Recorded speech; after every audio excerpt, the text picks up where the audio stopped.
वक्त बदल रहा है, फिजाएं बदल रही है। आगामी विधानसभा चुनाव में यूं तो नए पुराने कई चेहरे अपनी अपनी दावेदारी पेश कर रहे हैं, लेकिन अगर हम बात करें युवा जोश की तो इस बार आगामी विधानसभा क्षेत्र में युवा जोश अभी से ही सामने नजर आ रहे हैं। इसी क्रम में प्राणपुर विधानसभा क्षेत्र से राजद की ओर से तौहीद आलम, जो कि प्रदेश स्तर के नेता हैं, तौहीद आलम ने दावेदारी पेश की है। तौहीद आलम से हमारी खुलकर बातचीत हुई। आइए जानते हैं क्या है युवा मन। की बनेगी सरकार या फिर बनेगी तेजस्वी की नई सरकार, इस बात को ही लेकर आगामी विधानसभा चुनावी संग्राम का नजारा सामने आएगा। इसी कड़ी में कटिहार के 7 विधानसभा सीट पर महागठबंधन और एनडीए गठबंधन की विभिन्न राजनीतिक पार्टियों के आला कमान तक एक से बढ़कर एक उम्दा व्यक्तित्व वाले राजनीतिक बायोडाटा पहुंचे हैं और इन्हीं में से एक महत्वपूर्ण नाम है प्राणपुर विधानसभा क्षेत्र से राजद की ओर प्रबल दावेदारी पेश की है तौहीद आलम साहब।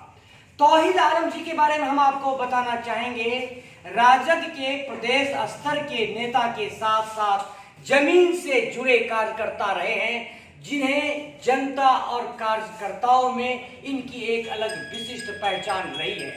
सीमांचल शख्सियत इस कार्यक्रम में आपका एक बार फिर स्वागत है। मैं मिलवाता हूं इस शख्सियत कार्यक्रम में तौहीद आलम जी से। तौहीद जी, आपका सीमांचल न्यूज महापरिवार में स्वागत है। आपने प्राणपुर विधानसभा क्षेत्र से दावेदारी पेश की है, राजद से चुनाव लड़ने की बात बता रहे हैं। सबसे पहले हम आपका परिचय कराना चाहते हैं अपने तमाम दर्शकों से, अपने बारे में बताइए। मेरा नाम तौहीद आलम है, युवा राष्ट्रीय जनता दल प्रदेश सचिव बिहार का मुझे बनाया गया है। मैं आप लोगों का सबसे पहले स्वागत करते हैं कि आप लोगों ने मीडिया के ज़रिए में प्राणपुर जनता और पूरे बिहार की जनता के बीच में मुझे अपनी बात रखने का मौका दिया। इसके लिए हम आप लोगों का बहुत शुक्रिया। आगामी विधानसभा चुनाव में आपके महत्वपूर्ण मुद्दे क्या क्या हैं, जिन मुद्दों को लेकर आप जनता से वोट मांगेंगे? महागठबंधन में कई पार्टियां हैं, उनमें से राष्ट्रीय जनता दल की जो चुनाव की रणनीति है, सबसे पहले उन्होंने युवाओं को सबसे पहला मुद्दा दिया है, रोजगारों का मुद्दा दिया, शिक्षा का मुद्दा दिया है।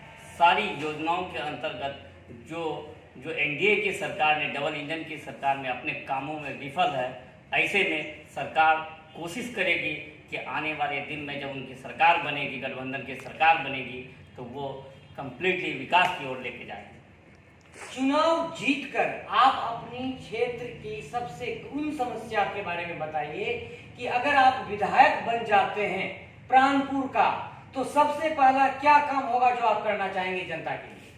खुशी इस बात की है कि आप सीमांचल न्यूज़ से और हम सीमांचल से ही प्रत्याशी हैं प्राणपुर विधानसभा क्षेत्र से।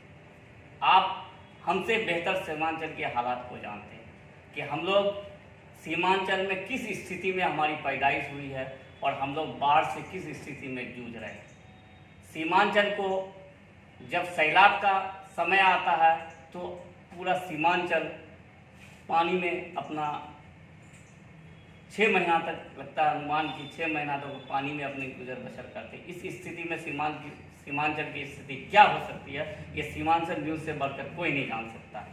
लेकिन प्राणपुर विधानसभा क्षेत्र में राष्ट्रीय जनता दल अगर तौहीद आलम को मौका देता है तो राष्ट्रीय जनता दल सबसे पहले तौहीद आलम प्राणपुर विधानसभा क्षेत्र में युवाओं को मौका देगा, युवाओं को रोजगार करने का मौका देगा। जो प्रवासी मजदूर बाहर जाकर रहते हैं, ऐसे प्रवासी मजदूर को कोशिश करेगा कि बिहार में इंडस्ट्री सेटअप करके और कटिहार जिला में इंडस्ट्री सेटअप के युवाओं को और बेरोजगारी को रोजगार देने का काम करेगा। आपको हम बताना चाहेंगे कि अब तक धर्म, जात पात बहुत सी बातें हो रही हैं, लेकिन एक ऐसा अवसर आया है कि जब महागठबंधन की ओर से और जो संभावित उम्मीदवार हैं उनकी ओर से रोजगार को सर्वोच्च प्राथमिकता दी गई है, जैसा कि तौहीद आलम साहब भी अभी यह बता रहे हैं। तौहीद आलम साहब, एक बात और भी हम जानना चाहेंगे कि आगामी विधानसभा चुनाव का क्या स्वरूप होगा। आप अपना मुख्य प्रतिद्वंदी किसे मानते हैं? क्या द्विपक्षीय द्विकोणीय संघर्ष हो या त्रिकोणीय संघर्ष हो? आपको क्या लगता है? आप इसके बारे में क्या बताना चाहेंगे? देखिए, महागठबंधन का लड़ाई किसी से नहीं है। महागठबंधन की लड़ाई विकास को लेकर है कि बिहार में विकास क्यों नहीं है। डबल इंजन की सरकार जब से बिहार में आई है ये विकास में विफल रहा है। महागठबंधन की लड़ाई बिहार के विकास के लिए, बिहार के रोजगार के लिए, बिहार के शिक्षकों के लिए है। तो हमारी लड़ाई किसी से नहीं है, हमारी लड़ाई रोजगार, शिक्षा और युवाओं के लिए है। इसलिए मैं अपनी लड़ाई किसी के साथ समझौता कर ही नहीं सकता। और डबल इंजन की सरकार जब विफल है तो लड़ाई किससे होगी? किसी से नहीं है। एक बात बताइए, पिछले 15 वर्षों नीतीश सरकार से पहले आपकी सरकार थी, आपकी पार्टी की सरकार थी। देखिए, 15 साल बाद अगर हमसे सवाल कीजिएगा तो 15 साल हमारी उम्र क्या होगा? फिर हम सीमांचल की न्यूज में एक गलत अफवाह देकर क्या करेंगे? हम 15 साल के तो आप युवा जोश की बात, नए अध्याय की बात करते हैं। मैं 15 साल की बात नहीं, 15 साल जो गुजरा उसकी बात कर सकता हूँ कि ये 15 साल मेरे साथ कैसे गुजरा। कि जब मैं 2008 में मैं घर पुनः वापस आया तो मैंने यहाँ की स्थिति देखा और प्राणपुर विधानसभा कई जिलों में मैं दौरा लगाया। हमने रोजगार के साथ गया लोगों के बीच में, तो मुझे लगा कि हमें जागरूक होने की जरूरत है। जब मैंने जागरूक हुआ तो मुझे लगा कि हमारा नेता प्रतिपक्ष आदरणीय तेजस्वी यादव ने जब बिहार का मुख्यमंत्री उप मुख्यमंत्री बने तो हमें लगा कि युवाओं को बिहार में मौका मिलेगा। तो बिहार की जनता ने एक आवाज़ उठा कि इस बार बदलाव की जरूरत है। बिहार में आदरणीय तेजस्वी प्रसाद यादव जी को बिहार का मुख्यमंत्री बनाना है। ये युवाओं ने एक संकल्प लिया। उसी संकल्प पे हमने एक राजनीतिक तैयार की और एक प्लेटफॉर्म पे हमने लोगों के बीच में किया और राष्ट्रीय जनता दल ने हमको पद भी दिया। इस पद के आधार पे हम कई जिलों का भ्रमण करते रहे।